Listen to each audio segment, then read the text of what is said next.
आज तक एजेंडा अपने आखिरी मोड़ पर आकर खड़ा है और एक ऐसा मोड़ है जिसमें हमने ये महसूस किया था कि दरअसल आधी आबादी का जिक्र संसद के भीतर चाहे कुछ लकीरें खींचकर उलझ जाए, लेकिन आज तक एजेंडा जब हो तो उसमें आधी आबादी का जिक्र इस सलीके से हो कि लगे कि भविष्य की लकीर वही खींच रही है। इसीलिए तीन ऐसी शख्सियत इस वक्त हमारे साथ मौजूद हैं जो बहुत दावे के साथ कहा जा सकता है कि इन तीन शख्सियतों को अगर आप मौजूदा वक्त में देख रहे होंगे तो आपको लगता होगा सिर्फ एक पॉलिटिशियन है। ऐसा नहीं है। आप कल्पना कर सकते हो कहां से शुरू करें। वृंदा करात, बहुत कम लोग जानते हैं कि जब ये लंदन में थी, एयर इंडिया की नौकरी कर रही थी और वहां उन्होंने संघर्ष किया था कि जो लड़कियां काम करती हैं वो सिर्फ स्कर्ट ही क्यों पहने, स्कर्ट और साड़ी। वहां से वो आंदोलन शुरू होता है इनकी जिंदगी का। बात आगे बढ़ती है, वामपंथ पश्चिम बंगाल में दस्तक देता है और 71 में, हमारे ख्याल से 71 में ही शायद लौटी थी वृंदा जी कलकत्ता, और उन्होंने सीपीएम ज्वाइन की। उस दौर को समझिए किस तरीके से। फिर दिल्ली आई, दिल्ली में भी रुकी नहीं, ट्रेड यूनियन के साथ जुड़ी, लगातार संघर्ष करते करते आज पॉलिट ब्यूरो की सदस्य हैं। तो वृंदा करात जी का स्वागत किया जाए कृपया तालियों के साथ।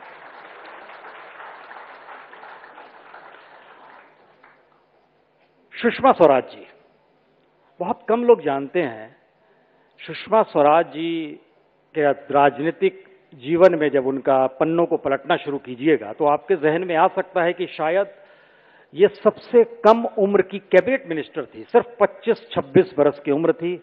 उस समय ये कैबिनेट मिनिस्टर हो गई थी स्टेट में। लेकिन हमें जहां तक याद आता है, जो जिक्र निकल कर आता है, राजनीति में इन्होंने कदम जयप्रकाश नारायण ने आशीर्वाद दिया था मेरे ख्याल से। सुषमा जी सही है ये? वहां से ये शख्सियत सोचिए निकलकर संघर्ष करते करते आज लोकसभा में अपोजिशन की लीडर है और शायद आने वाले वक्त में इस देश को एक नई राह दिखाने की स्थिति इसलिए है क्योंकि कमान इस देश में एक महिला को जब जब मिली है, इस देश ने इतिहास रचा है। इंदिरा गांधी हमारे जहन में आ सकती हैं।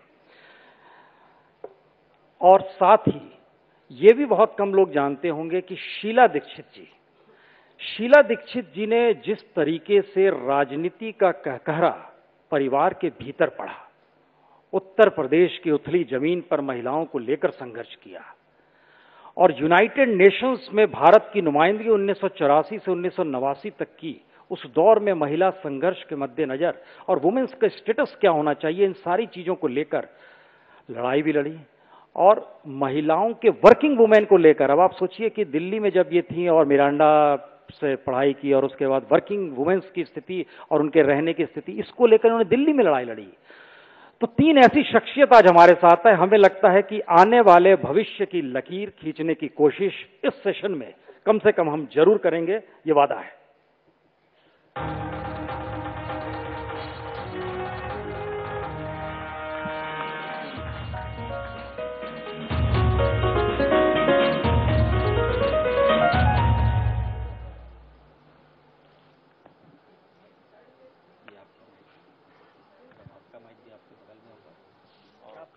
हाँ, ये माइक होगा।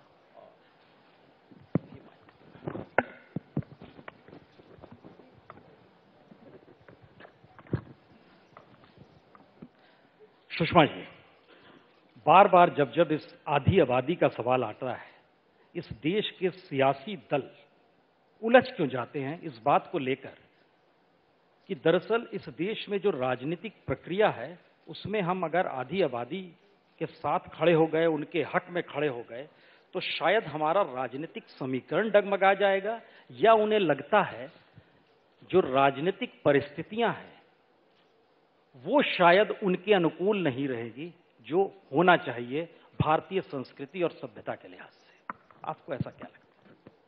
नहीं प्रसून जी, महिलाओं के हक में खड़ा होना उन्हें लगता है कि उनके अपने विरोध में खड़े होने जैसा है। आपने देखा होगा कि जब पंचायती राज का सवाल आया तो ये प्रश्न नहीं उठा, क्योंकि अपनी कुर्सियां सुरक्षित थीं। इसलिए पंचायती राज का बिल पारित हो गया। वहाँ 33% आरक्षण हुआ। बहुत से राज्यों ने उसे बढ़ाकर 50% कर दिया, और केंद्र भी आज 50% करने की बात कर रहा है। उसमें भी आपत्ति नहीं होगी। लेकिन आपत्ति होती है जब संसद और विधानसभा की बात आती है, क्योंकि लगता है कि संसद में अगर हम ये बिल पारित कर देंगे और महिलाओं के हक में खड़े हो जाएंगे तो संख्या हमारी घट जाएगी। वहाँ अपनी कुर्सी दिखती है। ये एक बाना ओढ़ा जाता है राजनीतिक समीकरणों का।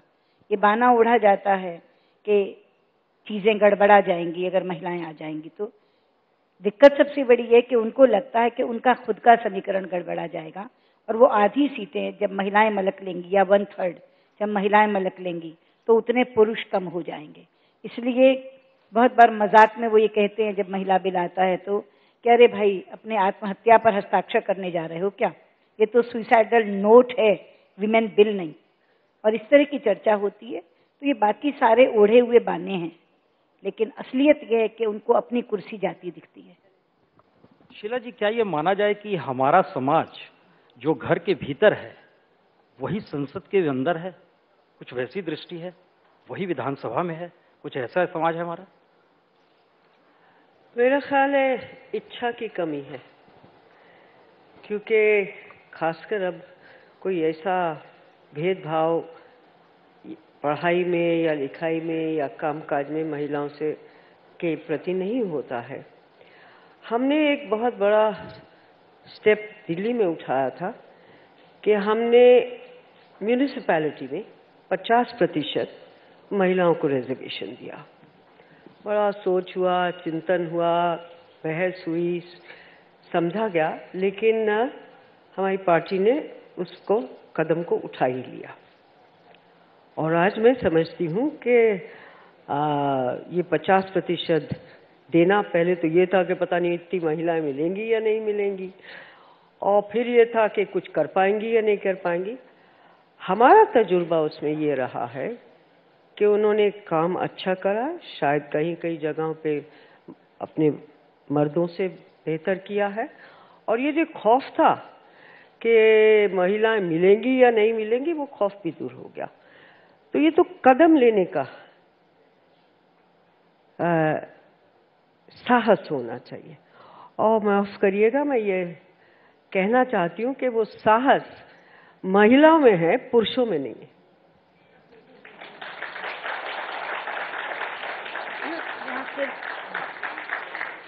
सिर्फ थोड़ा सा शीला जी को जवाब दे दूं कि जो बात आपने की वहाँ 50%, आप महिला मुख्यमंत्री थी, आपने की।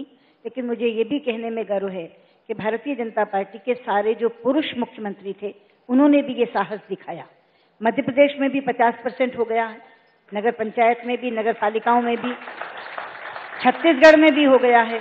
नीतीश कुमार जी ने एनडीए में बिहार में भी कर दिया है, धूमल जी ने हिमाचल में भी कर दिया था, उत्तराखंड में खंडूरी जी ने भी कर दिया था। तो वो सारे पुरुष भी थे। सवाल यही है कि वो साहस सब पुरुषों ने दिखा दिया, क्योंकि नीचे से उनको समर्थन मिल गया। आपने महिला मुख्यमंत्री के नाते दिखाया, मैं बहुत धन्यवादी हूँ आपकी, और आपको शाबाशी भी देती हूँ। लेकिन ये साहस तो पुरुषों ने भी दिखाया। हम बात कर रहे हैं जो अभी तक नहीं हुआ, और वो है संसद और विधानसभाओं के लिए। वहाँ पुरुषों की वही मानसिकता है जिसके बारे में मैंने आपसे बात की। ये बहुत रोचक बात सामने निकल कर आई। वृंदा जी, जितने भी आंदोलन हुए हैं, या मेरे ख्याल से आपको भी हमने अक्सर सड़क पर ही देखा है, मुट्ठी तनी हुई, नारे लगाते हुए, और किसी भी मुद्दे को लेकर, और चाहे वो जेपी के दौर का आंदोलन हो, वीपी के दौर का आंदोलन हो, या हाल में अन्ना के दौर में, महिलाओं की शिरकत हर जगह रही है। सवाल एक ये जहन में खाली आ रहा है, क्या संसद के भीतर और विधानसभा के भीतर पुरुष सत्ता उन्हें रोकती है, या पुरुष की मानसिकता हावी हो जाती है कि संघर्षशील महिलाएं ज्यादा हैं, कहीं उनके हाथ में अगर कमान आ गई तो फिर आने वाले वक्त में झटके में वो पूरी धारा बदलनी पड़ेगी, जो धारा पे सवार होकर अभी हम लोग यहाँ तक पहुंचे हैं।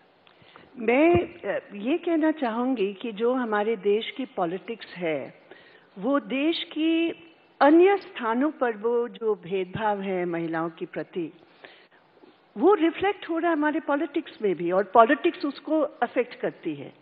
मिसाल के तौर पर आप किसी भी क्षेत्र में देखिए, संविधान की जो प्रावधान है वो इक्वालिटी की है, लेकिन आप सब जगह देखिए पुरुष प्रधानता तो प्रधान है मानसिकता, तो उसके खिलाफ निश्चित रूप पर आज औरतें रेजिस्ट कर रहे हैं।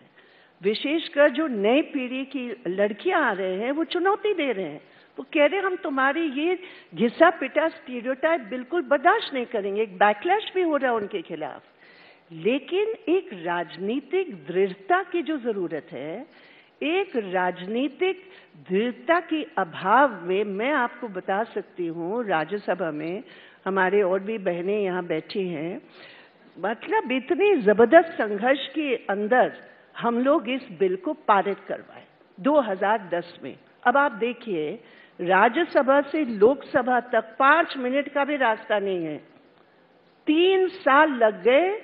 अभी आखिरी सेशन में कह रहे हैं कि हम बीएससी में उसका हम लिस्टिंग कर रहे हैं, लेकिन हमें मालूम है कि कान इधर से पकड़ो या उधर से, ये बिल राजनीतिक अभाव के कारण, क्योंकि जो पुरुष की जो क्षमता है, पावर का खेल है ये, और कुछ नहीं है, ये पावर है।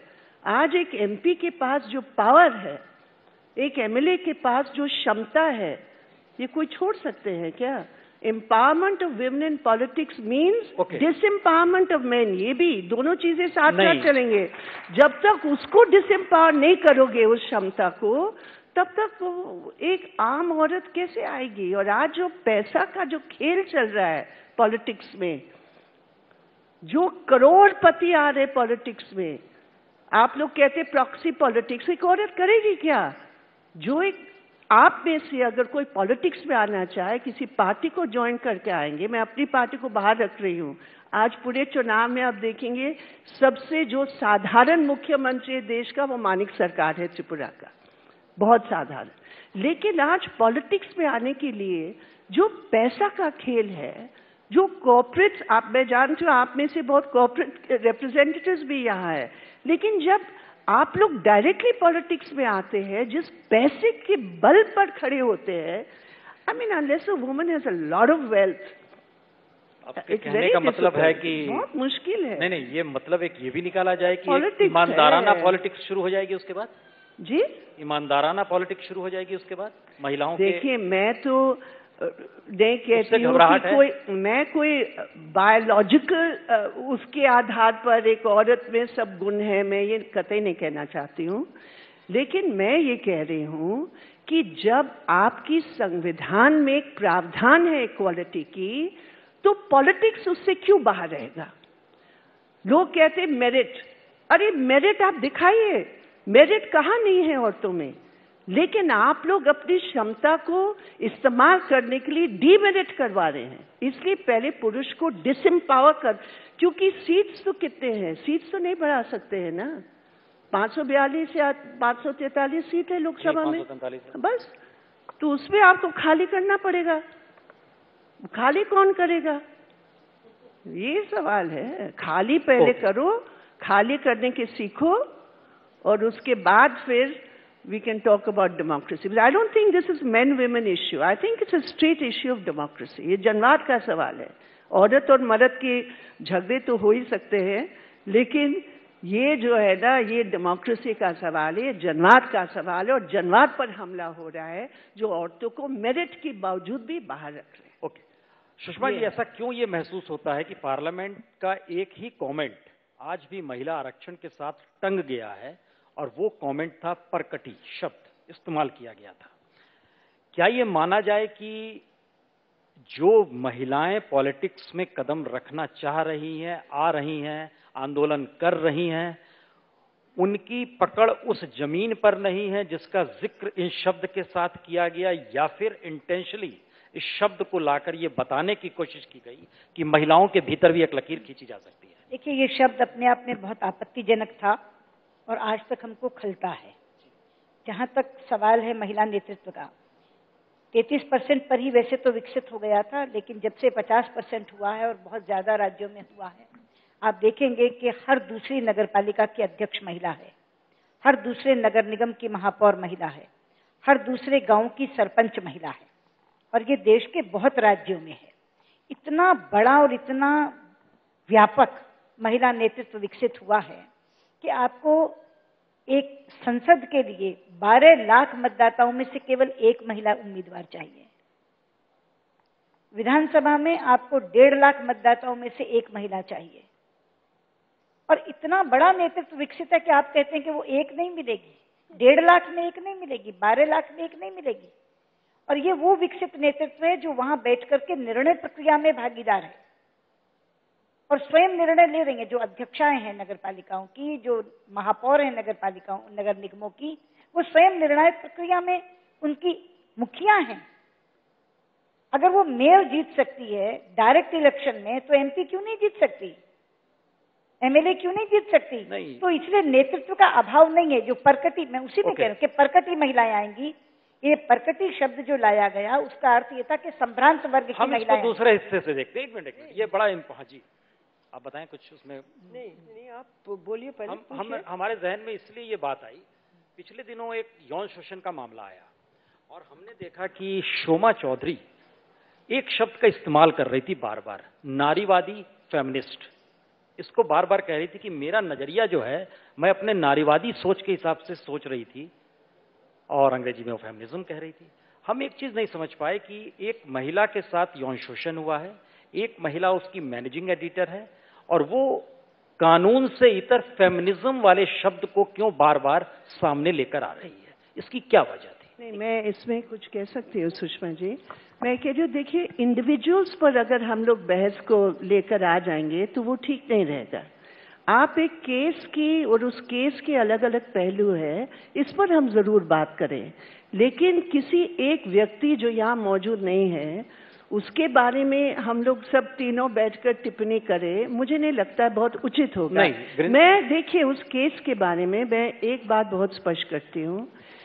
ये केस जो है, जो पुलिस ने जो केस दर्ज किया है, it is a case of rape. जो नए कानून का गठन हुआ है वो केस ऑफ रेप है, और रेप के आधार पर जो लॉ की जो प्रक्रिया है वो होंगे। अलग अलग लोगों की इसके बारे में अलग अलग प्रतिक्रियाएं हैं। हमने बिल्कुल स्पष्ट कहा कि it was a correct step taken by the Goa police. आज दिक्कत क्या है कि sexual harassment at work place का जो बिल है, आप लोग हैरान होंगे इस बात को सुनकर कि अभी तक रूल्स तैयार नहीं हुए। कितने महीने पहले आप देखिए, आप सब, हम लोग सब उसको पारित किए, आज तक रूल्स तैयार नहीं हुए। इसलिए गजेटेड हुआ, रूल्स नहीं है तो उसको अमल में लाने में बहुत दिक्कतें हैं। तो रूल्स नहीं है, इसलिए विशाखा जजमेंट आज भी लागू करना पड़ेगा। उसके आधार पर मैनेजमेंट या एम्प्लॉयर को अगर एक कॉग्निजेबल ऑफेंस है, उनकी दायित्व कानूनी बनता है सुप्रीम कोर्ट जजमेंट के तहत उनको रिपोर्ट करना पड़ेगा। तो इसलिए वो कोई भी विचारधारा से अपने को डिफेंड करे, हकीकत यह है कोई भी employer in a cognizable offence like rape, sexual harassment की जो ऑफेंस है, वृंदा जी, इसका जिक्र का मतलब यह था कि दुनिया ने फेमिनिज्म मूवमेंट देखा है, but why reduce it to an individual? I think it goes beyond that, doesn't it? I mean, this case shows up the whole system as being so rotten. तो आप इसको केवल एक व्यक्ति पर लाकर छोड़ दें। व्यक्ति महत्वपूर्ण नहीं है, हम उसके खाली उसके नब्ज को पकड़ना चाह रहे हैं कि आज भी इस देश में महिला दिवस के दिन, 8 मार्च के दिन, आज भी जो लोग जमा होते हैं महिलाओं के आरक्षण के मुद्दे। देखिए, जो अक्यूज्ड है वो तेजपाल है, जो रेपिस्ट है वो है, and he has to face the law. Those who have not implemented the law, उनके ऊपर जो कुछ होना चाहिए वो होगा, लेकिन फोकस वही होना चाहिए जहां होना चाहिए। ये मेरा पॉइंट है। वृंदा जी, आई वुड लाइक टू से one thing. Law is one thing, law तो है और होना चाहिए प्रोटेक्शन के लिए। What about societies? What about the respect and protection that society must give to its women folk? To my mind, उसमें तब्दीली, उस नजर में तब्दीली भी आनी चाहिए। और लॉ तो है ही है, कानून मर्डर के लिए भी है, पर मर्डर्स रुके तो नहीं।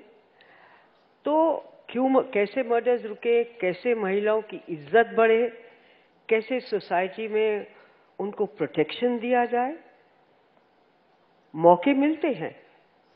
और जहां जहां महिलाओं को मौके मिले हैं, उन्होंने पुरुषों से कम काम करके नहीं दिखाया, चाहे वो बैंकिंग सेक्टर हो, चाहे वो पॉलिटिक्स हो, चाहे वो साइंस हो, टेक्नोलॉजी हो, हवाई जहाज उड़ाना हो, पुलिसमैन होना, कोई भी चीज। मौका अगर जो घर में या समाज में यही शुरू होगा कि महिलाएं तो डिफरेंट है फिजिकल डिफरेंस है, लेकिन क्षमता और शक्ति और इच्छा कि महिला को कमजोर मत समझिए, मेरा सिर्फ इतना कहना है। हम उस सवाल को जरा आगे बढ़ाएं, लेकिन एक चूंकि आपने एक जिक्र किया, आप जब 1984 से 89 तक यूनाइटेड नेशंस में जो मुद्दे उठा रही थी, उस वक्त जो आपके जहन में इशू उस समय जो आते थे, कम से कम हिंदुस्तान के परिप्रेक्ष्य में, और तकरीबन अब हम लोग 20-30 साल आगे आ गए हैं, आपको क्या लग रहा है, कोई अंतर आया है? देखिए, मैं बताती हूँ, जब मैं यूनाइटेड नेशंस को रिप्रेजेंट कर रही थी, the women's commission Delhi Hindustan की तरफ से, इंदिरा जी थी उस वक्त बिगिनिंग में प्राइम मिनिस्टर। तो वहां पर बहुत सारी जो ये कमेटी की, इंक्लूडिंग द अमेरिकन कमिटीज की, महिलाएं कहती थी कि I asked them a simple question कि भाई आप लोगों के यहाँ, हमारे यहाँ तो प्रधानमंत्री बन सकती हैं, लेकिन आप लोगों के यहाँ कोई सोचता भी नहीं है कोई प्रेसिडेंट ऑफ अमेरिका बने।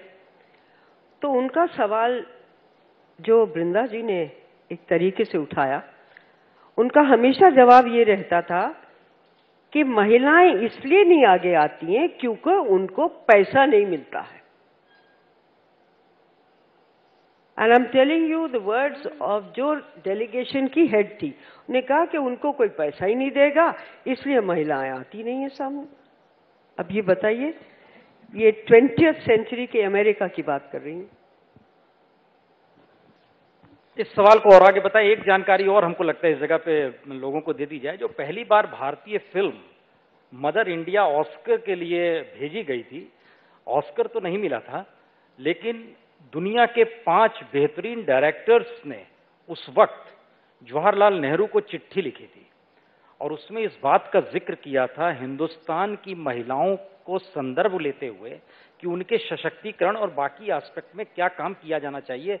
उस फिल्म का ये असर इंटरनेशनली हुआ था फर्स्ट टाइम। ये बहरहाल, हाँ जी प्रसून, ये जो आपने बात कही है कि महिलाओं की ताकत और मदर इंडिया की आपने ये बात रखी है, मैं इस बहस में एक और मुद्दा जोड़ना चाहूंगी आपकी इजाजत से, कि मदर इंडिया फिल्म में वो औरत की शक्ति तो थी और नरगिस की जो भूमिका रही, it was absolutely the most amazing performance, लेकिन काम के सवाल पर, खेती के सवाल पर, पूरे परिवार की जिम्मेदारी लेने के सवाल पर, और औरत और काम की जो आज हमारे देश की स्थिति, आखिर जब हम इंडिपेंडेंस की बात करते हैं, जब पैसे की बात करते हैं, तो इसमें एक बहुत बड़ा आधार है कि औरत की इकोनॉमिक इंडिपेंडेंस।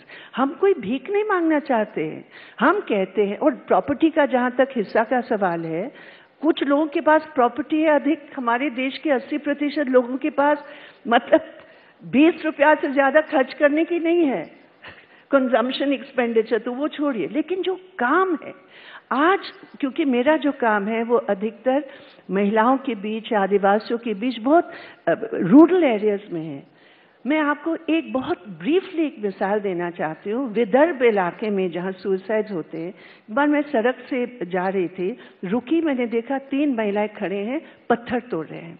मैं उनसे बातचीत करने के लिए उनकी जिंदगी के बाद, मुझे जो पता चला कि एक ब्रास है 120 to 125 बिग स्टोन्स, तो वो उनका काम है, वो पत्थर तोड़ते हैं। एक स्टोन को तोड़ने के लिए उनको लगभग 50 बार बड़ा एक हथौड़ा है उनको मारना पड़ता है, 50 बार जब मारेंगे तो एक छोटा चिप बनेगा, 8 मिलीमीटर्स का चिप उनको बनाना पड़ता है। हमने जब हिसाब लगाया तो दिन भर 10 या 12 घंटा काम के बाद 5000 बार उस औरत को उस 15 या 20 किलो का बड़ा हथौड़ा लेकर उनको मारना पड़ता है, और तब उनको मिलेगा 100 रुपया, और उस 100 रुपया में उनको 15 या 20 रुपया उस हथौड़ा का किराया के लिए देना पड़ेगा। हम कहते हैं आपको एक कंस्ट्रक्शन, आज अगर आप फिगर्स देखें जो लेटेस्ट फिगर्स आए हैं, the greatest increase in women's work is 2 sectors, construction और डोमेस्टिक वर्क। डोमेस्टिक वर्क की जो हालत है आपने देखी, दिल्ली में ही उस आदिवासी बच्ची के साथ जिसको मार मार कर एक educated woman could do that।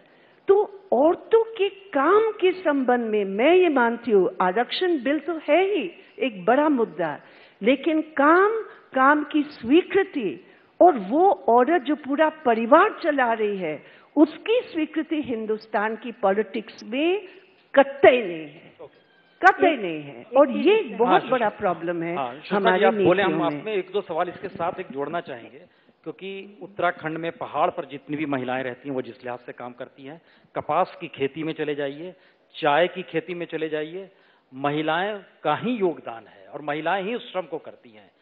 इसका प्रयास क्यों नहीं किया गया कि आरक्षण के प्रोसेस के पैरेलल में जो महिलाएं लगातार परिवार चला रही हैं उनको इस रूप में मान्यता मिले जो नहीं मिल पा रही है?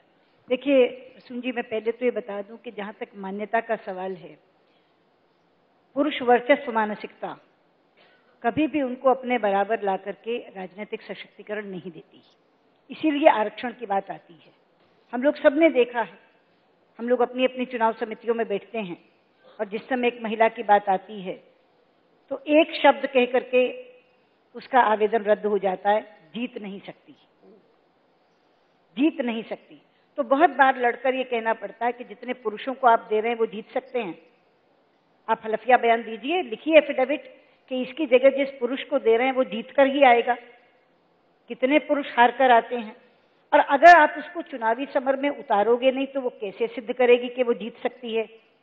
आपने तो ये कहकर आवेदन रद्द कर दिया, लेकिन आपको मालूम है कि ये आवेदन आने तक वो कितनी प्रक्रिया से गुजरी है? राजनीति में आना महिला के लिए आसान है क्या? पहले घर में मनाना पड़ता है, अगर कुंवारी है तो माता पिता को मनाना पड़ता है, भाई बहन को मनाना पड़ता है, ब्याही है तो सास ससुर को मनाना पड़ता है, पति को मनाना पड़ता है, बड़ी उम्र की है तो बच्चों को मनाना पड़ता है। उसके बाद नीचे मंडल, मंडल से आवेदन निकल गया जिला, जिला से निकल गया प्रदेश, और तब आपके पास आया है और आप केवल यह कहकर महज कि वो जीत नहीं सकती, अगर उस आवेदन को रद्द कर दोगे, अरे उसे चुनावी समर में उतारो। और मैं आपको बताऊं, मेरे पास एक उदाहरण है इसके लिए। सागर मध्य प्रदेश में एक विधानसभा जो कभी भी पुरुष जीता ही नहीं, हमेशा हम हारते रहे, वहां से सुधा जैन करके एक महिला का आवेदन था। हमने कहा दीजिए सुधा जी को। आज मुझे कहते हुए गर्व है वो 3 बार लगातार जीती, हारी हुई सीट को भाजपा को उन्होंने जिताया और 3 बार लगातार जीती। तो मेरी इस बात को पुष्ट किया। लेकिन मैं एक बात कहना चाहती हूँ जो शीला जी ने कही थी, जब इंदिरा गांधी जी यहाँ प्रधानमंत्री थी तो अमेरिका में कोई राष्ट्रपति बनाने का सोच भी नहीं सकता। एक तरफ ये पक्ष है कि राजनीति में महिलाएं नहीं आई, दूसरी तरफ हमें इस बात का गर्व भी है कि भारत और भारत के सारे पड़ोसी देशों ने महिला नेतृत्व को स्वीकारा है। और ये बहुत बड़ा तमाचा है पश्चिम के ऊपर। श्रीलंका में भंडार नायके बनी, चंद्रिका कुमार तुंगे बनी, पाकिस्तान में बेनजीर भुट्टो बनी, बांग्लादेश में शेख हसीना बनी, खालिदा जिया बनी, इंडिया में स्वयं इंदिरा गांधी जी बनी, और यहाँ तक के बर्मा में, म्यांमार में आंग सान सू की आंदोलन की सबसे बड़ी प्रणेता बनी। तो यहाँ संघर्ष भी किया है महिलाओं ने और नेतृत्व भी दिया, उस नेतृत्व को पुरुष ने स्वीकारा। तो ये एक असंतुलित स्थिति है कि बहुत बड़े पैमाने पर वो उनको राजनीति में नहीं आने दे रहा या विधानसभा और संसद में नहीं आने दे रहा, लेकिन इस पूरे महाद्वीप के पुरुषों ने महिला नेतृत्व को बहुत अच्छे तरीके से स्वीकारा है। वो पार्टियों की अध्यक्षा हैं। आज भी हमारे यहाँ कितनी पार्टियां हैं जिनकी अध्यक्षा महिलाएं हैं, मुख्यमंत्री महिलाएं हैं। अच्छा, एक चीज बताइए, आप जिस बात का जिक्र कर रहे हो, हमें एक घटना याद आ रही है, अपने घर की ही हम जिक्र करते हुए बताते हैं। जस्टिस गोंगली के ऊपर आरोप लगे, आपने उस दिन इस्तीफा मांगा। सुबह सुबह ये खबर आई, आपने ट्वीट किया और सुब्रमण्यम स्वामी ने तुरंत कह दिया नहीं। मेरी मदर का उस पर डायलॉग था, ये देखिए ये पुरुष है। मैं इसका जवाब दूं? हाँ, आज सुप्रीम कोर्ट के 3 लोगों ने, पूरे पैनल ने उनको इंडाइट किया है, वो तीनों पुरुष हैं। इसलिए ये मत कहिए तो ये मसला पुरुष मानसिकता का है। नहीं तो ये मत कहिए कि सुब्रमण्यम स्वामी जी चूंकि पुरुष थे उन्होंने इसलिए कह दिया। जिन्हें एक्चुअली जांच सौंपी गई वो तीनों, उनमें 2 पुरुष थे, 1 महिला थी, रंजना देसाई, जस्टिस रंजना देसाई महिला थी, 2 पुरुष थे। लेकिन आज आया है, उनकी रिपोर्ट शाया हो गई, रिपोर्ट उजागर हो गई और तीनों ने इंडाइट किया है। और क्या कहा है? अनवेलकम बिहेवियर, ये कहा है, अनवेलकम बिहेवियर। इसीलिए मैंने अभी ट्वीट करके दोहराया है उसको, आपके यहाँ आने से पहले मैंने ट्वीट किया है कि इस अनवेलकम बिहेवियर के लिए उनका बने रहना भी अनवेलकम है, उनको तुरंत इस्तीफा देना चाहिए। इस्तीफा तो ये मत कहिए कि पुरुष है इसलिए उन्होंने ऐसा कहा। ये दोनों भी तो पुरुष हैं जिन्होंने इंडाइट किया है। सभी पुरुषों को हम ये थोड़ी कह सकते हैं। जो हिंदुस्तान में जितने कानून भी पारित हुए हैं, आखिर पार्लियामेंट में ये पुरुष बनाम महिला, सिर्फ हम इस नैरो फ्रेमवर्क में सब कुछ को देखेंगे, मुझे नहीं लगता है वो ठीक होगा। आखिर पुरुष प्रधान समाज में हमें भी प्रभावित करता है, हमारी भी, कई महिलाओं की भी मानसिकता इस पुरुष प्रधानता को आगे बढ़ाते हुए भी होता है। इसलिए केवल मेन वर्सेस वुमेन का जो डिबेट का फ्रेमवर्क वेस्टर्न कंट्रीज के फेमिनिस्ट मूवमेंट ने थोपने का प्रयास किया, हिंदुस्तान की महिला आंदोलन ने उसको कभी भी स्वीकारा नहीं। हमने कहा हम एक सोशो इकोनॉमिक कॉन्टेक्स्ट में जो बाकी भी प्रक्रियाएं हैं समाज में, उसको समझते हुए ही हम मेन वर्सेस विमेन और विमेन वर्सेस मेन और उसके जो रिश्ते हैं वो देखते हैं। इसलिए हमारे आंदोलन, हिंदुस्तान की महिला आंदोलन आज़ादी के आंदोलन के साथ जुड़ी रही। हमारे आंदोलन का जो इतिहास है वो कभी भी एक नैरो फ्रेमवर्क में सब कुछ एंटी मेल है, ये कभी नहीं हुआ। लेकिन हाँ, पुरुष प्रधानता पर हमारा बहुत जबरदस्त वार है, इसमें तो कोई दो राय नहीं है, वो तो करेंगे, लेकिन इट्स नॉट रिड्यूस्ड टू नहीं, हम इसमें सहमत हैं, versus she. I mean that's इसमें सहमति है। लेकिन शीला जी एक बात बताइए, आपका मन इतना लंबा अपने तौर पे देखा, राजनीति को देख रही हैं, एक चीज और जहन में आती है कि अक्सर जो पुरुष पॉलिटिक्स में सफल होता है वो अपनी मां को याद करता है। हमने ये अक्सर नोट किया है। आपके जहन में अभी तुरंत आ रहा होगा कि राहुल गांधी ने भी याद कर लिया, फिल्मों का भी डायलॉग है, मेरे पास मां है? तो ये एक तरफ नब्ज है कि महिलाओं के इमोशनल एस्पेक्ट के जरिए समाज को भावुक बना के अपने हिस्से में चीज करने की परिस्थिति है, या फिर महिलाओं को पावर देने से बचने की स्थिति है? क्या है ये? माने आप लोग के जहन में क्या आता है? इस पर मैं टिप्पणी इसलिए नहीं करूंगी क्योंकि मैं समझती हूँ कि जब से सृष्टि बनी है तब से महिला और पुरुष है, कोई नई चीज नहीं पैदा हुई है। कुछ चीजें ऐसी हैं प्राकृतिक जो महिलाओं के पास है और कुछ ऐसी हैं जो पुरुषों के पास है। और यदि हर पुरुष संकट के वक्त या किसी परेशानी के वक्त या किसी कोई कदम उठाने के पहले अगर जो माँ को याद करता है वो बड़ा स्वाभाविक माना जाता है, उसमें कोई टिप्पणी नहीं कह सकता कि ये गलत है, चाहे वो माँ पढ़ी लिखी हो या कैसी भी हो। इसी तरह से वही महिला जब कोई सहारा ढूंढती है तो वो बेटे को याद करती है, लेकिन उसके साथ साथ अगर जो इसे इमोशनल सहारा चाहिए तो वो बेटी को याद करती है। तो ये प्राकृतिक है, इसमें मैं नहीं समझती हूं कि हम लोग कोई आमने सामने खड़े में हैं। बोथ महिला और पुरुष अपना अपना रोल अदा करते हैं और मैं समझती हूँ उस रोल की जब अंडरस्टैंडिंग हो जाए और ये ना हो कि ये कंपटीशन हो रहा है, कंपटीशन नहीं है, कॉम्प्लीमेंट्री है। जिस दिन आप ये समझ लें कि हाँ ये दोनों चीजें कॉम्प्लीमेंट्री है, लेकिन कुछ कमियां आप लोगों में जरूर है कि महिला एक पुरुष का काम कर सकती है, पुरुष कभी महिला का काम नहीं कर सकता है। और ट्रेनिंग देना जरूरी है पुरुष को कि वो महिला का काम रसोई में भी सीखे, क्योंकि जब हम लोग कहते हैं ना कि इक्वालिटी, जब तक रसोई में इक्वालिटी नहीं होगा, जब तक उस सेक्सुअल डिवीजन ऑफ लेबर का जो एक लक्ष्मण रेखा खींची गई है वो कैसे बदलेगा? औरत जो है कितनी शिफ्ट करेगी? एक शिफ्ट काम करती है, एक शिफ्ट बच्चों की, एक शिफ्ट पति को खुश रखने की।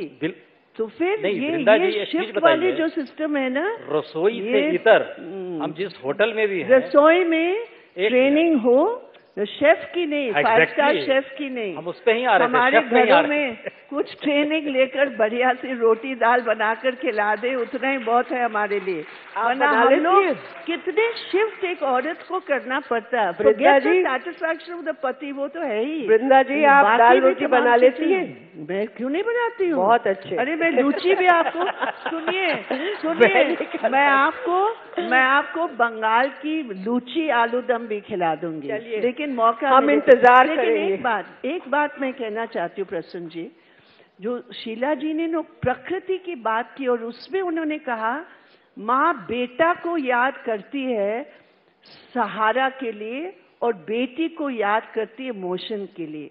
शीला जी, मैं आपकी बहुत बातों से बिल्कुल सहमत हूँ, लेकिन इस बात से मैं बिल्कुल सहमत नहीं हो पा रही हूँ, क्योंकि ये अगर हम लोग समझे तो फिर कभी भी सन प्रेफरेंस कल्चर को हम दूर नहीं कर पाएंगे। देखिए बुढ़ापे में, क्योंकि मैं आपको बता रही हूँ, तो बुढ़ापे में पूरा सहारा वो औरत देती है। और ये जो कल्चर है, बेटी के घर हम नहीं जा सकते, बेटी के घर जाना तो हमारी संस्कृति के खिलाफ है भाई, ये तो पराया धन है, इसलिए पराया धन के घर पे हम कैसे जाएंगे? ये जो कल्चर है ना, जब तक हम लोग जड़ों से इसको उखाड़ के फेंकेंगे नहीं, उसका लास्ट परिणाम है डाउरी, उसका परिणाम है फीटिसाइड, उसका परिणाम है सेक्स रेशियोज नीचे आना। इसलिए मैं ये मानती हूँ जो लड़कियां हैं पढ़े लिखे, आज जो लड़कियां जो काम कर रही हैं और जो नहीं भी पढ़े लिखे और काम कर रही है, वो पूरा सहारा अपने माँ बाप की है।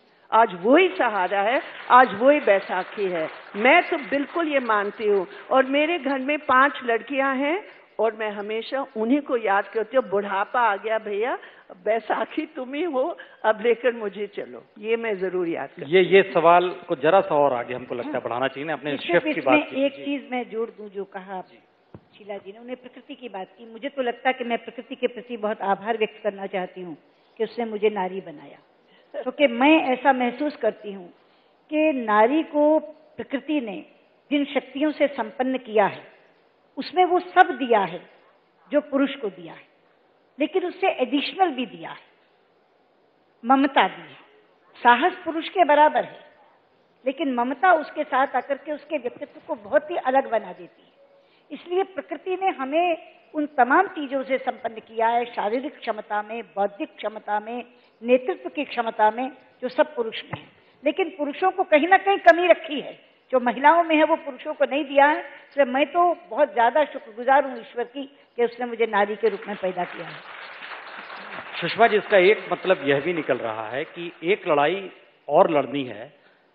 अगर शेफ वो रसोई में काम नहीं करता है लेकिन किसी सार्वजनिक जगह पर काम करता है और शेफ के तौर पे करता है, तो उसको वहां पर पेमेंट होता है। क्योंकि जो हम फेमिनिज्म का जिक्र कर रहे थे, पूरा फेमिनिस्ट मूवमेंट इस आधार पर टिका हुआ था कि महिलाओं के श्रम का कहीं ना कहीं उस इकोनॉमी का हिस्सा बनना चाहिए, एग्जैक्टली बनना चाहिए। हम इसलिए उसका जिक्र फेमिनिज्म पे आ रहे थे। क्या ये माना जाए कि हिंदुस्तान में जो एक आरक्षण की मांग करते हुए महिलाएं सड़क पे हैं, अब उन्हें यह भी समझना होगा कि पहले जितनी महिलाएं जो श्रम जहां जहां कर रही है उसकी अब कीमत तो अब देनी शुरू करो। ऐसा कीमत भी मत दीजिए। मैं एक मान्यता का तरीका क्या होगा? मैं आपकी बात समझ गई, लेकिन मैं उसका ये जवाब देना चाहती हूँ, वो शेफ लेकर के पेमेंट करे, जो मर्जी ले, कोई दिक्कत नहीं। हम जो बात कह रहे हैं वो ये कह रहे हैं मानसिकता में कि सपोज दोनों कामकाजी हैं और दोनों इकट्ठे घर में प्रवेश करते हैं एक समय पे काम करके, वो रोज चाय बनाती है, तो कम से कम अगर किसी दिन उसके सर में दर्द हो रहा है तो वो भी चाय बना के दे दे उसको। हमको शेफ नहीं चाहिए, लेकिन ये मानसिकता जरूर चाहिए कि अगर हम इकट्ठे घर में घुसते हैं, दोनों काम से आ रहे हैं, दोनों सुबह 9 बजे निकले थे, दोनों शाम को 6 बजे घर में आ रहे हैं, तो कभी वो भी उसके सिरदर्द वाली पत्नी के लिए चाय बना दे। इतना तो कम से कम रहम उसके मन में होना चाहिए। हम उस इक्वालिटी की बात कर रहे हैं। आपको ये सुखद अनुभूति घर में हुई है जी? आपको ये सुखद अनुभूति घर में हुई है? नहीं, ये इसकी मुझे आवश्यकता इसलिए नहीं पड़ी कि ना वो बनाते ना मैं बनाती हूँ। प्रसून जी, एक बात है, उसके साथ एक कल्चर भी जुड़ गया है। अगर एक पुरुष अपनी वाइफ के और अपने घर के काम करते हैं या कुछ सेंसिटिव एटीट्यूड पब्लिक में भी दिखाते हैं, तो ये आमतौर पे बात होती है, अरे ये तो जोड़ू का गुलाम है। ये उनकी जो मैस्क्यूलिनिटी एक प्रश्न बन जाता है। भाई हम मैस्क्यूलिन तब बनते हैं, हम मर्द तब बनते हैं जब हम पीते हैं, शराब पीकर घर जाके रुद्दम मचाते हैं, या हम औरत को ऑर्डर करते हैं अपने तमाम गेस्ट के सामने, वो हमारी इज्जत बनती है। ये एक कल्चर है, और विशेषकर हमारे पूरे हिंदी भाषी क्षेत्र में अगर आप देखें कि जिस तरह ये मैस्कुलिनिटी, मतलब एक मर्द की जो क्वालिटीज होना चाहिए, उसमें क्वालिटी ये है कि वो कितना तानाशाह बन सकता है घर में और अपनी औरत और बच्चों के साथ। ये भी हमें कहीं ना कहीं इसको भी चुनौती, जोड़ू का गुलाम वाली बात जो है ना, इसको हमें चुनौती हम लोग देने की जरूरत है। 3 ऐसे पॉलिटिशियंस के साथ बैठे हैं जिन्होंने बहुत संघर्ष किया है बीते 40 वर्ष में, सार्वजनिक जीवन में बहुत संघर्ष किया है। तो शीला जी, क्या ये माना जाए कि कोई पुरुष, कोई लड़का जब पॉलिटिक्स में आना चाहता है, उसके लिए कॉम्पिटिटिवली इजी प्ले फील्ड है बनिस्पत महिलाओं के लिए, लड़कियों के लिए? एक्सेप्टेबिलिटी ज्यादा है। और जैसे आपने कहा था कि जब महिला को पिक किया जाता कि भैया तुम ये चुनाव लड़ो, तो आधा वक्त यही सुनने को मिलता है ये तो हार जाएगी। तो पुरुष भी तो हारते हैं ना भाई। तो वो कहीं जहन में है कि इनमें इतनी क्षमता या जीतने की वो दृढ़ता नहीं है, या कमजोर है, कोई बहुत सारी बातें आ जाती। इसीलिए मैं समझती हूँ कि आरक्षण की आवश्यकता है, और जहां जहां आरक्षण दिया गया है वहां सफलतापूर्वक चीजें चल रही, चाहे पंचायती राज में हो, चाहे वो म्यूनिसिपैलिटीज में हो। तो अब नेक्स्ट आता है कि असेंबलीज में आप कीजिएगा, और असेंबलीज के बाद फिर आप पार्लियामेंट में लाइए। लेकिन सब महापुरुष जो यहाँ बैठे हुए हैं, कहीं ना कहीं उन्हें डर लगता है कि पता नहीं ये यहाँ आ गई तो फिर तो थोड़ा बहुत हमारा एक गौरव है, या एक वो फील्ड है जहाँ पर महिलाएं आसानी से नहीं आ सकती, वो भी चला जाएगा। वो भय छोड़ देना चाहिए। आपके इस प्रोग्राम के माध्यम से मैं कहती हूँ, प्लीज आप भयभीत ना होइए, क्योंकि महिला एक बहुत ही एडजस्टेबल शख्सियत होती है। घर को भी संभालेगी और बाहर के कामकाज को भी संभालेगी। पॉलिटिक्स में मेरा ख्याल कोई मुझे याद नहीं आ रही है कोई सी ऐसी शख्सियत जो पॉलिटिक्स में हो, चाहे पाकिस्तान हो, चाहे बर्मा हो, चाहे इंग्लैंड हो, थैचर हो या मर्केल हो जर्मनी में, जिनको आप कह सकते हैं कि ये फेल्योर्स है। और सैकड़ों पुरुष के नाम हम ले सकते हैं कि ये फेल्योर्स रहे हैं पॉलिटिकल लाइफ में। ये एक्सेप्टेबिलिटी की वजह बिल्कुल है। मैं एक जवाब में कहना चाहूंगी, इस चीज को आप समझ लें। ये दिक्कत महिलाओं को केवल एंट्री पॉइंट पे आती है, पहले प्रवेश में। एक बार जब वो आ जाती हैं, उसके बाद वो जो अपना काम दिखाती हैं, और इसका मैं उदाहरण देना चाहूंगी कि जो 33% आरक्षण हुआ, उसके अगली बार जब चुनाव हुआ तो 33% नहीं आई, 35% आई। वो 33% आरक्षित सीटों पे तो पुरुष लड़ नहीं सकता, लेकिन 2% उन सीटों पर आई जिनकी सीटें जनरल हो गई थी, लेकिन नीचे से कार्यकर्ताओं की मांग आई कि हमें यही चाहिए। कलकत्ता में हमारे यहाँ 2 महिलाएं जीती थी पार्षद, और दोनों के बारे में ये आया कि आप इन्हीं को दीजिए। तो प्रश्न हम लोगों के सामने आया कि तो जनरल सीट है। हमने कहा जनरल है तो क्या है, अगर कार्यकर्ता मांग रहे हैं और जनता कह रही है इन्होंने अच्छा काम किया तो आप पुण्य दीजिए। हमने दिए और वो दोनों पुण्य जीती जनरल सीट से। बाकी जगह भी आप देख लें कि जो टोटल आरक्षण है, हमेशा जो सेकंड टाइम चुनाव होता है उसमें महिलाएं बढ़कर आती हैं। कुछ ना कुछ महिलाएं जनरल सीट से भी जीत कर आती हैं। अभी आपके यहाँ म्युनिसिपल कमेटी में, आपकी पार्टी में, हमारी पार्टी में, सब में जीती। इसका मतलब है कि दिक्कत केवल एंट्री पॉइंट की है और एक बार वो प्रवेश पा जाती हैं तो इतना अच्छा काम करती हैं और इस सिंसियरिटी से करती हैं कि फिर स्वयं जनता और कार्यकर्ता उन्हें मांगते हैं। हम एक आखिरी दौर में ही आ गए हैं। हमारे सवाल को भी ले लीजिए ना, वो आखिरी दौर में ही आ गया। रास्ता आप संसद या विधानसभा या उसी माध्यम से निकालना चाहते हैं जहां पे पुरुष मानसिकता पहले से मौजूद है और बिना उसके चलेगा नहीं। हम यहां पर आ रहे हैं, रास्ता क्या है, कैसे निकलेगा रास्ता, जो तरीका अभी तक अपनाया गया। एक एक करके आएंगे। जी बोले। मैं कहूंगी एक ही रास्ता है।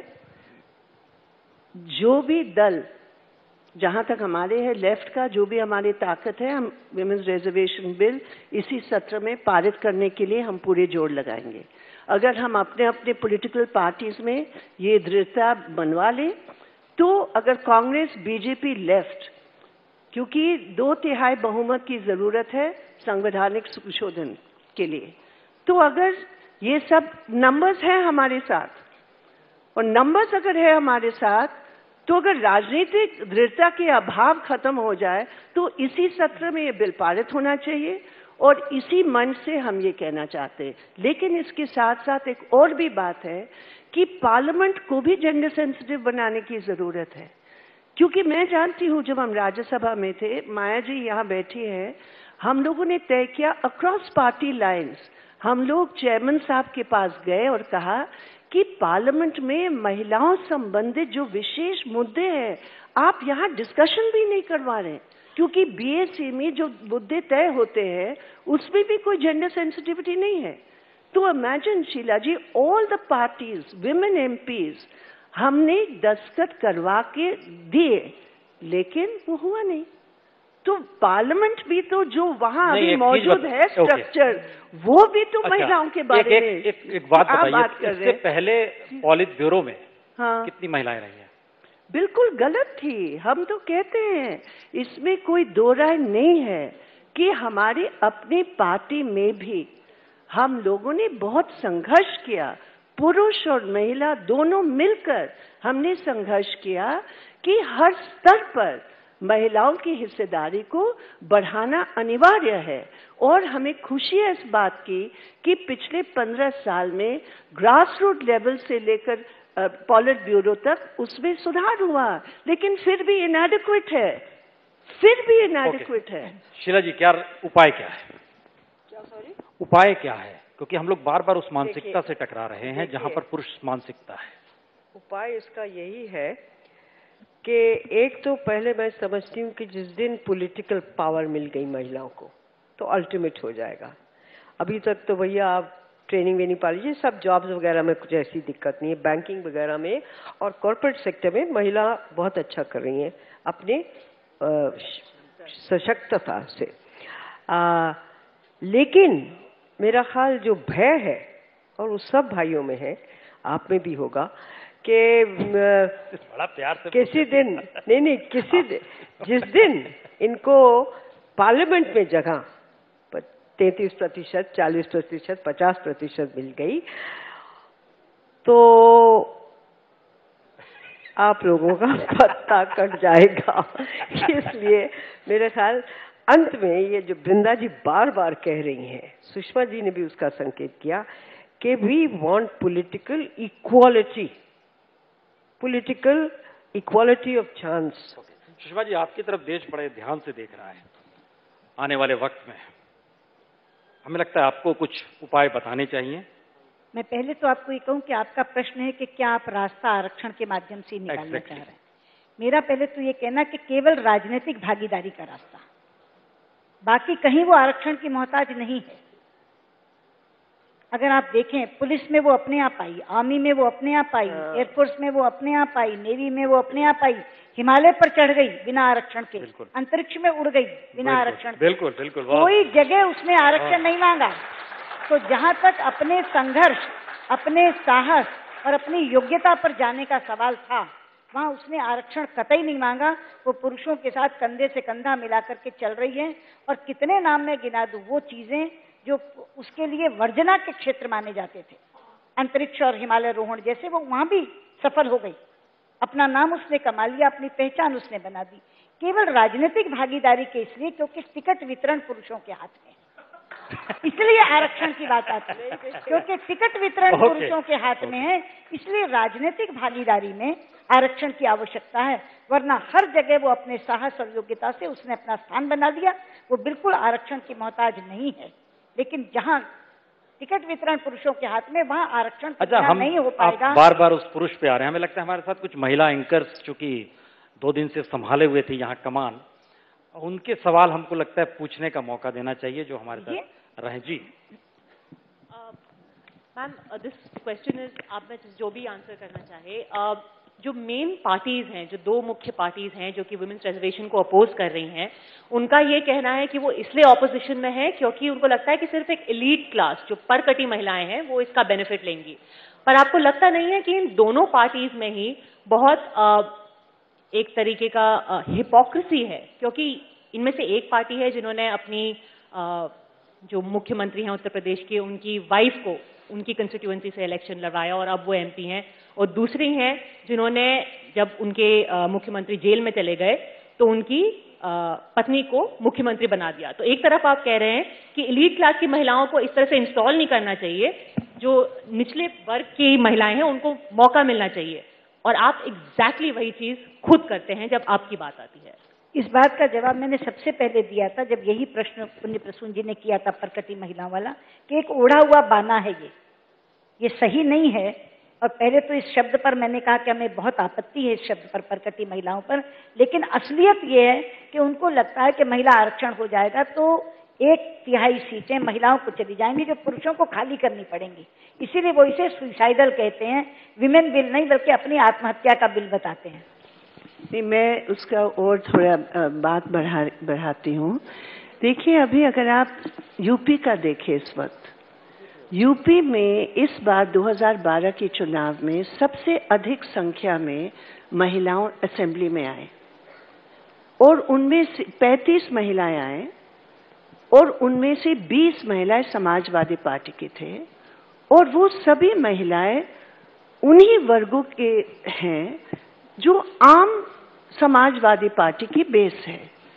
जो ओबीसी रिजर्वेशन की बात हम भी कहते हैं, सामाजिक सवालों पर हमें सेंसिटिव होना जरूरी है, लेकिन ये तो तय बात है कि जिस सीट में कोई जातिगत समीकरण है, जिसके आधार पर आप एक विशेष जाति के एक विशेष पुरुष को खड़ा कर रहे हैं, वो समीकरण तो नहीं बदलेगा।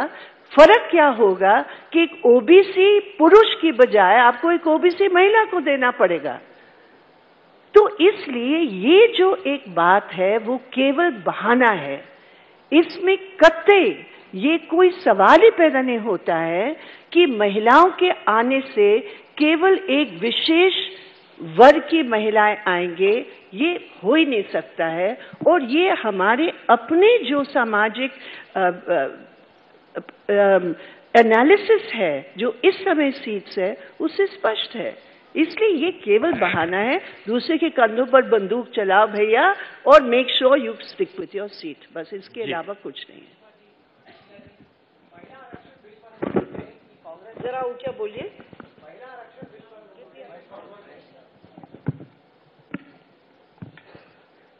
सुषमा जी, शीला जी, महिला आरक्षण बिल पर हम सुनते हैं कांग्रेस से कि बाकी पार्टियां नहीं जोड़ रही, इस वजह से पास नहीं हो रहा। बीजेपी से भी हम यही सुनते हैं कि हम तो पक्ष में हैं लेकिन बाकी पार्टियां नहीं जोड़ रही, इस वजह से पास नहीं हो रहा। 2014 के चुनाव बहुत नजदीक हैं, ऐसा क्यों नहीं कांग्रेस और बीजेपी ये करती कि चलिए संसद में पास होना हो, 33% सीटें हम अपनी तरफ से महिलाओं को देंगे, ये हमारा वचन है। ऐसा क्यों नहीं? आप अगर ये संभव हो सकता तो आरक्षण मांगते ही नहीं हम। नहीं, इतने वर्षों से ये संभव नहीं हुआ, सुषमा जी, इसीलिए आरक्षण नहीं, ये एक चर्चा चली थी एक दफा कि पहले पार्टीज अपने अंदर में सोच लें, क्योंकि ये उसका जवाब था कि भाई हमें महिलाएं 33% नहीं मिलेंगी। तो ये था कि पार्टी के अंदर आप अपने आपका मैनिफेस्टो होता है या आपके कानून कायदों के जिससे हिसाब से आप चलते, उसमें पहले आरक्षण दीजिएगा तो अपने आप ऑटोमेटिकली पार्लियामेंट का या असेंबली का हो जाए। नहीं सुनिए, ऑटोमेटिक नहीं दे दिया। अरे पावर तो मैं कह रही हूँ, ये बात कांग्रेस में जरूर चली थी कि पहले हम अपने आप में कर लें, उसके बाद में दूसरे, क्योंकि हमेशा यही जवाब मिलता है कि मिलेंगी नहीं महिलाएं, कैसे आएंगी, कहाँ से मिलेंगी। अब वृंदा जी ने कहा उसके ओबीसी वाले में भी आप फर्दर आरक्षण करिए, 33% उसमें दीजिए वगैरह। तो I don't know where we have to stop, where we have to start, but इच्छा इस वक्त एक अगर जो एक लाइन में कहा जाए तो इच्छा नहीं है, वो इच्छा प्रकट भी नहीं हो रही है, कोई करना नहीं चाहता। बात करते हैं सब लोग, ये भी कहती है इन्होंने लिख के दिया वगैरह, लेकिन उसको कोई सीरियसली लेता नहीं है। नहीं शीला जी, मैं एक चीज बता दूं, जहां तक पार्टी संगठन में देने का सवाल है, हमारे यहाँ ये केवल चर्चा नहीं चली, हमने इसको अमली जामा पहना दिया। हमने अपने संविधान में कर दिया कि हमारी मंडल इकाई से लेकर और राष्ट्रीय इकाई तक हुए नहीं ना, 33% हो गया। हमारे यहाँ मंडल कार्यकारिणी से लेकर राष्ट्रीय कार्यकारिणी तक भारतीय जनता पार्टी में 33% का आरक्षण है, और इसीलिए हमारे यहाँ इस समय 13 पदाधिकारी बहनें हैं और 40 मेंबर राष्ट्रीय कार्यकारिणी में हैं, क्योंकि 120 की राष्ट्रीय कार्यकारिणी है, जिसमें 40 बहनें हैं और पदाधिकारी 40 हैं, उसमें से 13 बहनें पदाधिकारी हैं। तो अपने संगठन में तो हमने कर दिया, लेकिन जैसे मैंने कहा चुनाव की समिति में ये आती है बात, जीत नहीं सकती। और अगर हम चुनाव में कर सकते तो हम आरक्षण मांगते ही नहीं, लेकिन हमको मालूम है कि चुनाव में नहीं दे सकते। नहीं तो वही तो बात है ना, बात तो वही आ गई ना, आपने एक चीज को पूरा कर दिया, लेकिन जब उसको कार्यान्वित कर गए तो आपको नहीं लगने लगा संगठन में कर दिया। नहीं वही मैं कह रही हूँ ना, वहां तक कार्यान्वित कर दिया, पर जब प्रैक्टिकल आया तो कह दिया कि भाई ये जीत चुनाव में तब तक नहीं होगा जब तक आरक्षण नहीं होगा। मैं ये कहना नहीं चाह रही हूँ, लेकिन पार्टी के अंदर आरक्षण और जहाँ ताकत है, जहाँ पावर है, जहाँ स्टेट का सत्ता का सवाल है, उसमें जमीन आसमान का अंतर है। इसलिए बगैर आरक्षण का कभी होने वाला नहीं है, ये बिल्कुल स्पष्ट है। बिना आरक्षण नहीं होगा। राजीव कौन? That's it.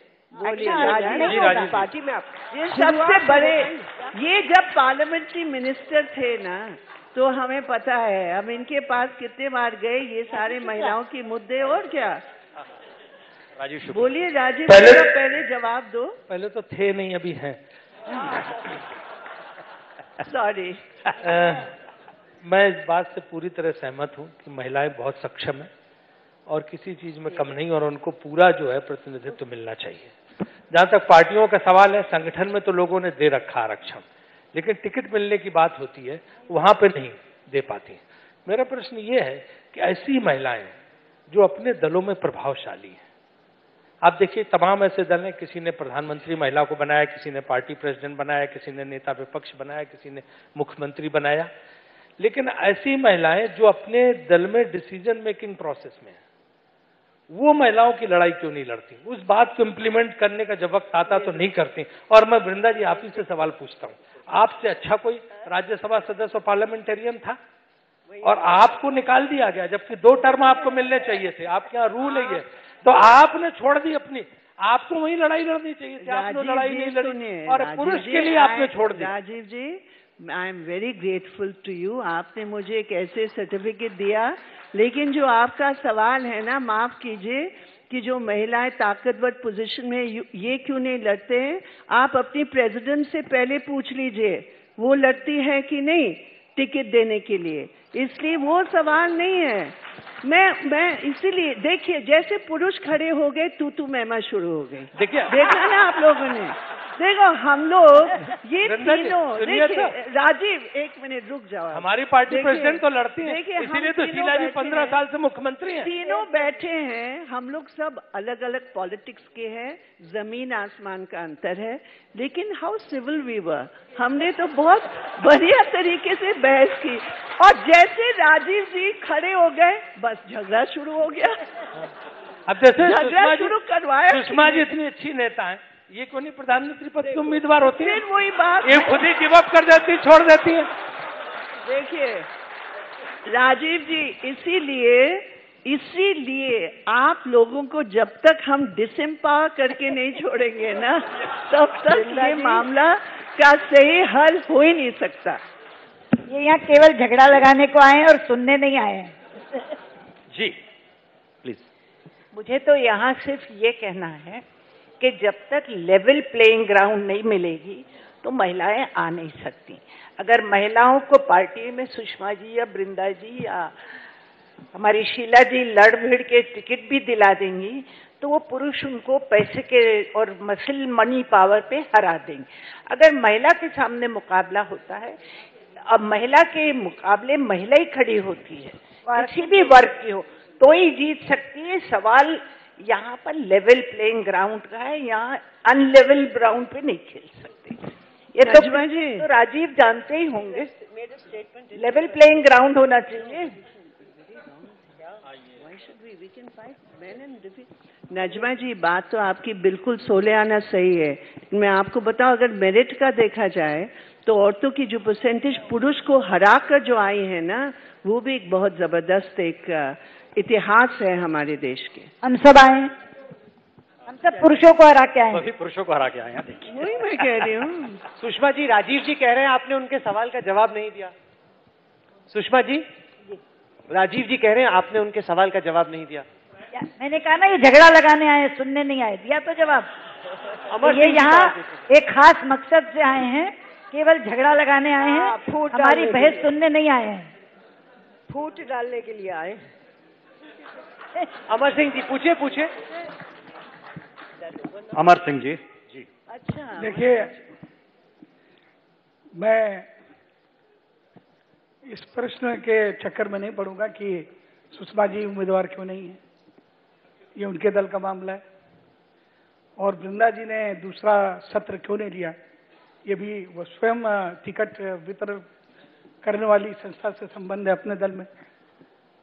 मैं तो माननीय प्रातः स्मरणीय परम आदरणीय राजीव शुक्ला जी से, जो नहीं थे लेकिन अब हैं संसदीय कार्य मंत्री, उनसे एक विनम्रता से पूछना चाहूंगा प्रश्न कि जब राजनीति की 3 प्रबल प्रखर देवियां यहाँ उपस्थित हैं, मार्क्सवादी कम्युनिस्ट पार्टी की भी, कांग्रेस पार्टी की भी, भारतीय जनता पार्टी की प्रतिपक्ष की नेत्री, जो जिनके पति समाजवादी हैं, और वो, मैं उनको बहन कहता हूँ, अपने बच्चों को कहती हैं कि इन्हें चामा कहो, अमर सिंह को चाचा भी हैं, मामा भी।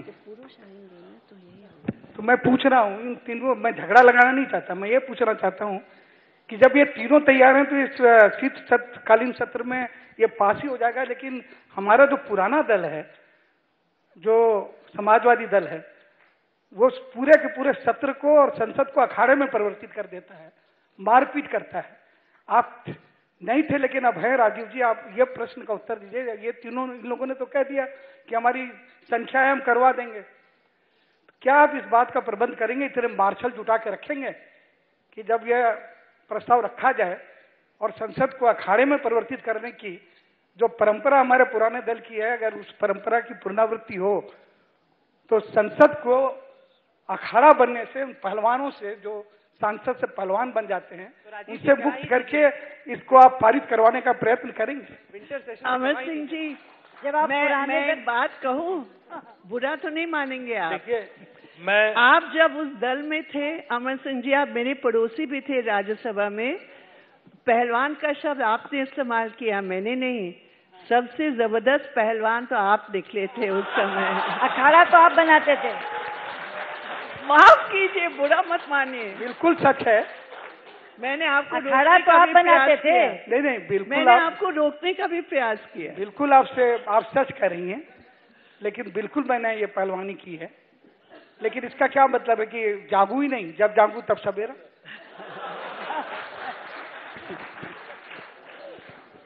नहीं, इन्होंने प्रश्न अब अगर चाहती हैं कि मैं पहलवानी रहूं और पहलवान से मेरा शुद्धिकरण न हो और मैं सहज सीधी राह पे चलना, राज्यसभा में से मुश्किल बच के निकलना, कोई ये चाहे माने ना माने, बहुत है मुश्किल गिर के संभलना, तो अब लौट चले। देखिए प्रसन्न जी, जो उन्होंने प्रश्न किया, राज्यसभा में मार्शल लगा के इसको पारित कराया गया, और जैसा वृंदा जी ने कहा, काफी समाजवादी पार्टी और सिर्फ समाजवादी पार्टी ने, एक दो दल अन्य उन्होंने भी इसका भयानक विरोध किया। लोकसभा एक बड़ा सदन है और उसमें अगर आप खून खराबा और मारपीट के जरिए कोई चीज कराना चाहो तो मुझे नहीं लगता वहां संभव है। इसलिए ये कोशिश चल रही है सबकी कि कैसे सर्वानुमति बनाई जाए, कैसे सबको तैयार किया जाए, कोई ऐसा फार्मूला निकले कि सबकी सहमति सी हो जाए। जी, हमें लगता है कि जी आप तीनों ही महिला शक्ति के लिए बहुत जानी जाती हैं, बहुत सारी फायरी स्पीचेस देती हैं, पर थोड़ी हिपोक्रेसी नहीं आ जाती जब आप ही के पार्टी के लोग, और मैं उदाहरण देना चाहूंगी सुषमा जी जो आपके प्राइम मिनिस्टरियल फेस हैं, जो कमेंट्स देते हैं कि 10 करोड़ की गर्लफ्रेंड। वृंदा जी आप ही के पार्टी के हैं, लास्ट टाइम ही बोला था, 3 दिन पहले MP रह चुके हैं जिन्होंने बोला था कि जीन्स पहनेंगी तो लड़कियां रेप इन्वाइट करेंगी। कांग्रेस से भी बहुत है, बट सडनली ये हिपोक्रेसी क्यों आ जाती है कि आपका जो अभी जो बोल रही है नो कमेंट्स हो जाता है?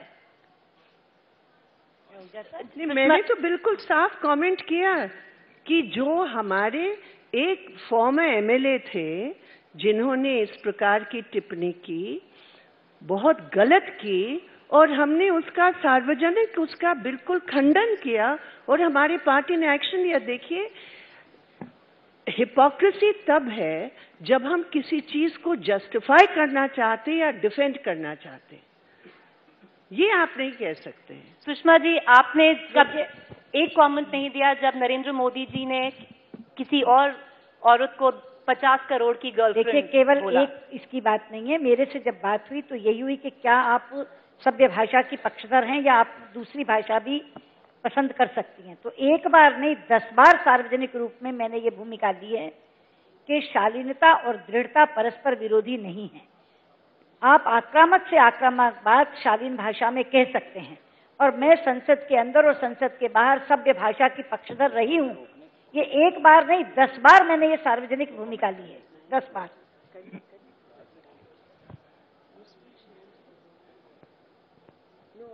कोई महिला और प्रश्न तो सारे पुरुषों से पूछवाया आपने, नहीं, नाम पे ये कह के कि महिलाओं से पूछवाएंगे। हमें भी लग रहा था महिला एंकर रहेंगी ना, लेकिन हम ये लास्ट क्वेश्चन है।